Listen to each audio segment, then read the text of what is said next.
समाजमनाचा वेध आणि आपुलकीची सेवा देणारे आपले न्यूज चॅनल एरळा न्यूज।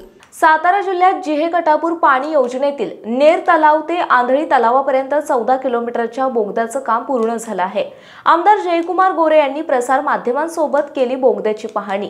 यावेळी आमदार गोरे यांनी शरद पवार त्यावेळचे तत्कालीन मंत्री रामराजे नाईक निंबाळकर यांच्यावर नाव न घेता टीका, तर दुसऱ्या बाजूला भाजपचा मित्रपक्ष असलेल्या शिवसेनेचे जिल्हा उपाध्यक्ष अनिल सुभेदार तसेच राष्ट्रवादीचे औंध गटातील प्रमुख कार्यकर्ते प्राध्यापक जयंत खराडे यांनी जिहेकटापूर टेंभू योजनेच्या पाण्याचे एकतर्फी श्रेय घेणाऱ्या भाजपा आमदार गोरे यांच्यावर टीकेची झोड उठवली आहे।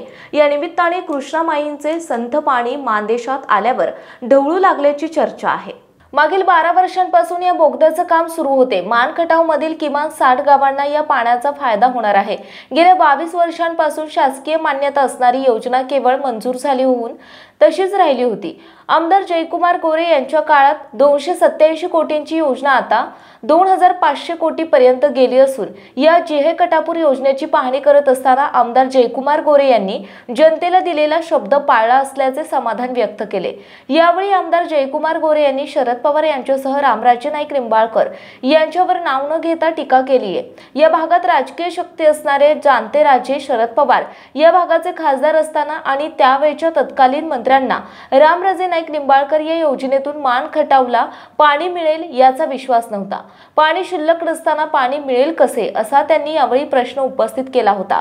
मात्र हे काम माझ्या कारकिर्दीत पूर्ण होतंय याचा मला आनंद होत असल्याची प्रतिक्रिया आमदार जयकुमार गोरे यांनी दिली आहे। यावेळी त्यांनी केंद्र सरकार आणि पंतप्रधान नरेंद्र मोदी त्यांचे गुरु लक्ष्मणराव जोशी यांच्या प्रती आदर दाखवला असल्याचे सांगितले। तर मानखटाव या दुष्काळी भागामध्ये उरमोडी जिहेकटापूर टेंभू तारळी या योजनांचे पाणी येण्यासाठी गेली 15 वर्ष अनेकांचा त्याग आहे। त्यामुळे एकट्या आमदार जयकुमार गोरे यांनी भगीरथ म्हणून ऊर बडवू नये असा टोला शिवसेनेचे जिल्हा उपप्रमुख अनिल सुभेदार यांनी लगावला आहे। याबाबत त्यांनी दिलेल्या प्रसिद्धी पत्रकातील माहिती अशी: मानखटाव तालुक्यात शेती पाणी आणण्यासाठी शिवसेना प्रमुख बाळासाहेब ठाकरे, माजी मुख्यमंत्री मनोहर जोशी, ज्येष्ठ नेते शरद पवार साहेब, माजी खासदार कैलासवासी हिंदूराव नाईक निंबाळकर, डॉक्टर महादेव कापसे आदींसह दोन्ही तालुक्यातील शेतकरी आणि जनता यांचे फार मोठे योगदान आहे। कृष्णा खोरे आंदोलन करण्यात आले, त्यानंतर त्याची स्थापना झाली म्हणून पाणी या भागाला मिळाले आहे। ज्यावेळी हे आंदोलन झाले आणि पाणी आणण्यासाठी प्रयत्न सुरू होते त्यावेळी सध्याचे आमदार गोरे तालुक्यातही नव्हते। या सर्वाचा विसर पडून मी एकट्याने पाणी आणल्याचा आव ते आणत आहेत। विजय बापू शिवतारे पालकमंत्री असताना त्यांचेही या कामी मोलाचे योगदान लाभले आहे। आता सुद्धा पालकमंत्री शंभूराज देसाई तसेच मुख्यमंत्री एकनाथ शिंदे साहेब यांचेही मोठे पाठबळ आहे। असे असताना सगळ्यांना बाजूला ठेवून एकट्याने पाणी आणल्याच्या बढाया मारणे योग्य नाही। एकतर्फी श्रेय घेणाऱ्या आमदारांनी आंधळी धरणाचे काम 10 वर्ष उशिरा का झाले हे सांगावे। त्याचबरोबर प्राध्यापक खराडे यांनीही अभ्यासपूर्ण विवेचन करत पाणी प्रश्नासाठी आजपर्यंत कोणी कसे प्रयत्न केले आहेत याची सविस्तर माहिती दिली आहे। प्रतिनिधी अजित जगताप, सूरज भांडवलकर, आंधळी दहिवडी। पाणी 1.25 TMC पाणी मिळाले त्याची योजना पुढे जाते। तर ओव्हरऑल जो आनंद आहे मानखटावच्या दुष्काळी भागात की ज्या ठिकाणी पृथ्वीच्या अंतापर्यंत पाणी येणार नाही असे तत्कालीन नेते, तत्कालीन सो कॉल्ड जनतेचे राजे म्हणत होते। दुर्दैवानं सांगायला लागतं की आदरणीय शरद पवार साहेब मसवडला 7-8 वर्षापूर्वी आले, त्यावेळी सुद्धा त्यांचं म्हणणं असंच होतं की इथं पाणी पॉसिबलच नाही, कारण पाणी उपलब्धच नाही आहे, त्यामुळे पाणी देणार कुठून। पण प्रचंड इच्छाशक्ती असल्यावर आणि त्या दृष्टीने प्रयत्न केल्यावर आणि त्याला राजकीय त्या पद्धतीचं पाठबळ मिळाल्यावर आदरणीय देवेंद्र फडणवीस साहेबांचं असेल किंवा तत्कालीन जे सरकार होतं त्या सरकारच्या कालखंडामध्ये जेव्हा मी आमदार झालो त्या सरकारनं आपण प्रयत्न केल्यावर मदत केली, काही ठिकाणी संघर्ष करून मदत आणायला लागली, पण ती मदत होत असताना आपण हे काम पॅरलल चालू राहील याची काळजी घेतली। तर रोज 5 नाही तर 7 मीटरचा बोगदा होणं आणि तो 14 किलोमीटर बोगदा पुढे नेणं हे खूप तसं अडचणीचा टास्क होता, पण ते केला आणि त्याचा जो आनंद आहे तो मला वाटतं याच्याविषयी वेगळं काही असू शकत नाही की खटावमानचा दुष्काळी आता हटेल आणि यातून शेतकऱ्यांच्या शेतापर्यंत पाणी पोचेल। आता फक्त पाणी सोडायचा अवकाश आहे। आणि मान नदीमध्ये पाणी जाईल, आंधळी धरणात जाईल आणि तिथून लोकांच्या शेतापर्यंत पाणी पोचेल. याचा खूप मोठा आनंद वास्तविक पाहता आहे. आणि ज्या ज्या लोकांनी मदत केली, खास करून अधिकारी आहेत, जे कटापूरसाठी आत्तापर्यंत ज्या ज्या अधिकाऱ्यांनी मेहनत घेतली, प्रचंड अधिकाऱ्यांनी मेहनत घेतलेली आहे. सरकारच्या अडचणी, मंत्र्यांच्या अडचणी, कोणाचं स्वतःचे काही इंटरेस्ट असतील, पण ह्या सगळ्या इंटरेस्टला त्यांनी बाजूला ठेवून कामाच्या इथं काय आणलं नाही. कामाच्या इथं हे काम करत राहिली, त्याची परिणिती आज आहे, आपण बघतोय. मला आत्तापर्यंत जे जे अधिकारी मिळाले सगळ्यांनी ताकदीनं काम केलं आणि ते म्हणून आज हे काम पूर्णत्वाला जातं आहे. इथून आता साधारण जवळजवळ 3.25 TMC पाणी आता इथून पुढे जाणार आहे या बोगद्यातून. आणि साधारण 4,500 हेक्टर क्षेत्र ओलिताखाली येणार आहे. आणि नव्यानं अंदाजे नव्यानं जे आपण 1.13 TMC पाणी घेतले, त्यातही साधारण 2-2.5 हेक्टर क्षेत्र पाण्याखाली येईल. म्हणजे 7,000 हेक्टर म्हणजे साधारण 30-35 एकर क्षेत्र ओलिताखाली येईल आणि ते कायमचा दुष्काळ इथला मिटेल. हे काम कधीपर्यंत पूर्ण होईल? काम तर पूर्ण झाले. हे कधी याचं उद्घाटन होणार आहे किंवा हे कधी लोकांमध्ये सुपूर्द होईल? नाही, भारतीय जनता पक्षाचं सरकार आलं आणि त्याचवेळी ही योजना पुढे घेऊन जात असताना आदरणीय लक्ष्मणराव इनामदार, जे आदरणीय पंतप्रधान महोदयांचे साथी होते आणि त्यांना गुरुवर्य पण होते, आणि हे जिथून ही योजना जाते खटाव तालुक्यातनं, ते खटाव हे त्यांचं मूळ गाव आहे. तेव्हा आम्ही सगळ्यांनी विचार केला, त्या परिवारातल्या सगळ्या लोकांनी विचार केला आणि या योजनेला आदरणीय लक्ष्मणराव इनामदार उपसा सिंचन योजना म्हणून त्याचं नामकरण झालं. आणि पंतप्रधान महोदयांची प्रचंड मोठी आत्मीयता ह्या योजनेबद्दल आहे. जेव्हा सरकार आमचं 2.5 वर्ष नव्हतं तेव्हा मी पंतप्रधान महोदयांच्याकडे 3 वेळा गेलो होतो आणि त्यावेळी त्यांनी ह्या योजनेच्या संदर्भातली माहिती घेतली होती.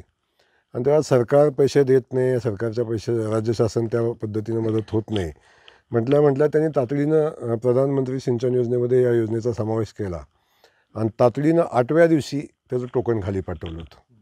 आणि 250 कोटी रुपये या योजनेला त्यांनी दिले. लागले तर अजून पैसे द्यायचं त्यांनी मान्य केले. आता नव्यानं जी योजना वाढीव योजनेला 500 कोटी रुपये लागतील, त्यातही ते नव्यानं पैसे देत आहेत. त्यामुळे मोदीजींचा वास्तविक त्याचवेळी मोदींचं म्हणणं होतं की मला येता येईल का तिकडं, पण त्यावेळेचा विषय होता. आता ठीक आहे, मोदीजींनी आलं पाहिजे, आमची भावना आहे. आदरणीय देवेंद्र फडणवीस साहेबांचं प्रचंड मोठं योगदान याच्यामध्ये आहे. त्यामुळं त्या लोकांच्या हातून या पाण्याचं पूजन व्हावं ही माझी मनापासूनची भावना आहे. पण हे पूजन होणं राजकीय हेतून नाही. जेव्हा ती लोकं इथं येतील तेव्हा उर्वरित कामाला लागेल ती सगळी मदत त्या निमित्तानं होत असते. त्यामुळं स्वार्थ पण आहे आणि त्यांनी ज्यांनी योगदान दिले त्याच्याबद्दल कृतज्ञता पण आहे. दोन्ही गोष्टी आहेत आणि त्यातून पुढे जायचं. भाऊ, ही योजना बरेच वर्ष रखडली होती, पण तुमच्या काळात ती आता पूर्णत्वास जाते. एक आनंद वाटतो या सगळ्या गोष्टींचा, काय नेमकं? म्हणजे माझ्यासारखा आनंदी माणूस असूच शकत नाही. किंबहुना मी आमदार झाल्याचा आनंद होता, त्याच्याही पेक्षा या बोगद्याचं काम संपलं. टेंबूचं पाणी, कालची 700 कोटीची योजना मंजूर झाली. उरमोडीचं पाणी आता जवळजवळ 97 गावातनं वाहते. याच्यापेक्षा नशिबान कोण असू शकतो? हे इतिहास आहे. म्हणजे जे कटापूरचं पाणी आंधळी धरणामध्ये आणि मानगंगा नदीमध्ये येऊ घातलेलं आहे. त्यापूर्वी काही भागाला मान तालुक्याच्या उरमोडीचं पाणी आलेलं आहे, खटावमधील काही भागाला पाणी आलेलं आहे. त्यासाठी महाराष्ट्र शासनाला तालुक्याच्या वतीनं, जनतेच्या वतीनं, शेतकऱ्यांच्या वतीनं आणि शिवसेना उपजिल्हाप्रमुख म्हणून मी धन्यवाद देतो. पण तत्पूर्वी मला एक अशी सूचना करायची आहे की दुष्काळी 13 तालुक्यांना पाणी मिळावं म्हणून नागनाथ नायकवडी असतील, माननीय कैलासवासी गणपतराव देशमुख असतील, बुधाजीराव मुळीक सर कृषीतज्ञ असतील, डॉक्टर महादेव कापसे असतील, यांनी अनेक आंदोलनं केली. भाऊसाहेब गुदगे खटावचे आमदार, त्यांचंही नाव प्रामुख्याने घेतलं पाहिजे. आमदार धोंडीराव वाघमारेंचं नाव घेतलं पाहिजे. आणि या सर्व आंदोलनाची दखल घेऊन मनोहर जोशी महाराष्ट्राचे मुख्यमंत्री असताना त्यांनी या योजनेचा अभ्यास करून ही योजना माननीय बाळासाहेब ठाकरेंच्या समोर ठेवली आणि रात्री 2 वाजता त्या काळात बाळासाहेब ठाकरेंनी या योजनेला मंजुरी दिली. याकरता अनेकांनी योगदान दिलेलं आहे पश्चिम महाराष्ट्रातल्या. त्यामध्ये अजितदादा पवार साहेबांचं नाव घेतलं पाहिजे, माननीय शरद पवार साहेबांचं नाव घेतलं पाहिजे. अनेक लहान मोठे कार्यकर्ते आहेत जे आंदोलनामध्ये सक्रिय सहभागी होते त्यांची नावं घेतली पाहिजेत. परंतु दुर्दैवाने सध्याचे मान खटावचे आमदार जयकुमार गोरे हे दोन काय स्वतःच्या तळ्यातल्या एखाद्या पाणी आणल्यासारखी भाषणं करतायत आणि वल्गना करतायत. एकट्यानं पाणी आणल्याचा आव जो आणत आहे त्याचा मी निषेध करतो प्रामुख्याने. आणि यासाठी संपूर्ण मंजूर पाणी योजनेकरता जे पैसे दिलेले आहेत ते महाराष्ट्राचे लाडके मुख्यमंत्री आणि सातारा जिल्ह्याचे सुपुत्र माननीय एकनाथजी शिंदेसाहेब यांनी दिलेले ते श्रेय त्यांचं आहे. युतीतलं सरकार असल्यामुळं तिन्ही पक्षाच्या नेत्यांचा त्याच्यामध्ये सहभाग आहे, सगळ्यांनीच केलेलं आहे. पण असं असताना केवळ नाव कोणातरी मोठं घ्यायचं, शरद पवार साहेबांचं नाव घ्यायचं, रामराजे साहेबांचं नाव घ्यायचं, विजयदादांचं नाव घ्यायचं, यांनी काय केलं हे म्हणलं ते पाणी आणणार नाही, अशा प्रकारच्या भाषा म्हणून आहे. कुणी एकट्यानं पाणी आणलेलं नाही, अनेकांनी प्रयत्न केले. त्याचबरोबर आता जिल्ह्यातला सुपुत्र असल्यामुळं मुख्यमंत्री जिल्ह्याला चांगले दिवस यायला लागले हे त्यांनी आमदारांनी ध्यानात घ्यावं आणि एकट्यानं पाणी आणल्याच्या वर्गानं कुठं करू नये. मी जयवंत विठ्ठल खराडे आपल्या सातारा जिल्ह्यातील पाण्याच्या संदर्भात माझे विचार मी मांडतो. सातारा, सांगली, सोलापूर जिल्ह्यातील जनतेला पाणी मिळावे यासाठी एक अपक्ष निवडून आलेल्यांची टीम म्हणजे पश्चिम महाराष्ट्रातील 22 अपक्ष आमदार यांनी हे ठरवलं की बचाव लवादाच्या नियमानुसार 31 मे 2000 ह्या शेवटच्या तारखेपर्यंत महाराष्ट्र, कर्नाटक आणि आंध्र यांची जी पाण्याची वाटणी झाली होती ते स्वतःच्या मालकीचं पाणी म्हणजे आपल्या वाटणीचं पाणी ही 31 मे 2000 या तारखेपर्यंत ताब्यात घ्यावे असे बचाव लवादाने नमूद केले होते. त्यामुळे 1995 साली जेव्हा महाराष्ट्रामध्ये शिवसेनेचं सरकार येणार आणि मनोहर जोशी मुख्यमंत्री बनणार हे याचा अंदाज आला त्यावेळेला शिवसेनेच्या लोकांनी या जी गरज आहे त्यांना सत्ता निर्माण करण्यासाठी काही अपक्ष आमदारांची गरज होती त्यासाठी यांच्याशी संपर्क साधला. पश्चिम महाराष्ट्रातील या आमदारांनी ठरवलं की आपल्याला पाठिंबा जर द्यायचा असेल तर आपलं महत्वाचा पाण्याचा हा विषय आपण जसाच लावूया. म्हणून पाण्याच्या योजना म्हणजे आताचे जी धरणं आहेत, टेंबू आहे, ओरमोड आहे, तारळी आहे, ही धरणे त्याची पायाभरणी करायला त्यांना भागच पाडायचं असं ठरवून त्यांनी पाठिंबा दिला. म्हणजे त्यासाठी त्यांनी नागनाथअण्णा नायकवडी आणि भाई गणपतराव देशमुख यांनी सातारा, सांगली, सोलापूर जिल्ह्यातील 13 तालुक्यांची पाणी परिषद 92-93 साली सुरू केली. म्हणजे आता जे पाणी आपल्याला मिळतंय त्यामध्ये जनतेचा सुद्धा फार मोठा सहभाग आहे. 13 तालुक्याची जनता आटपाडी येथे एकत्र यायची आणि मोठी पाणी परिषद व्हायची. त्या पाणी परिषदेचा महाराष्ट्राच्या राजकारणावर दबदबा निर्माण झाला आणि त्यामुळे आत्ताची उभी राहिलेली धरणं आपल्याला दिसत आहेत.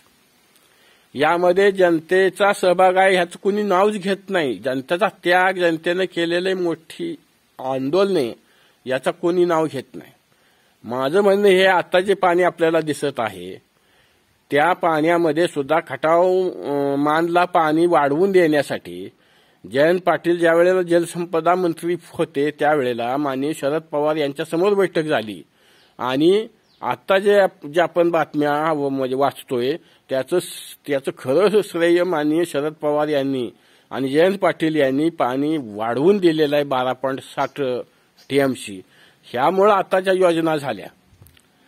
एकूण काय तर अचानक आपलं एखादं मोठं काम झालं की आपण एकट्यामुळे झालं असं म्हणता येत नाही. धरणं उभी राहतात त्याला पहिल्यापासून कोणाचा तरी त्याग असतोय. तर हा जवळजवळ 40 वर्षाचा त्याग जनतेचा आणि नेत्यांचा यामुळं ही आत्ताची धरणं आपल्याला उभी राहिलेली दिसत आहेत आणि या धरणाचं कोणीही श्रेय घ्यावं त्याबद्दल आमचं काही म्हणणं नाही.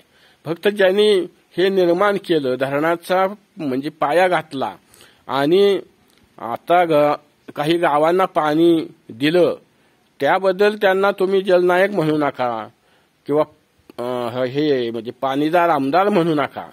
निदान त्यांना त्याची जाणीव ठेवा, एवढीच माझी नम्र विनंती. धन्यवाद. आपल्या भागातील महत्त्वाच्या बातम्या पाहण्यासाठी आजच आमच्या एरळा न्यूज चॅनलला YouTubeवर सबस्क्राईब करा आणि बेल आयकॉन प्रेस करा.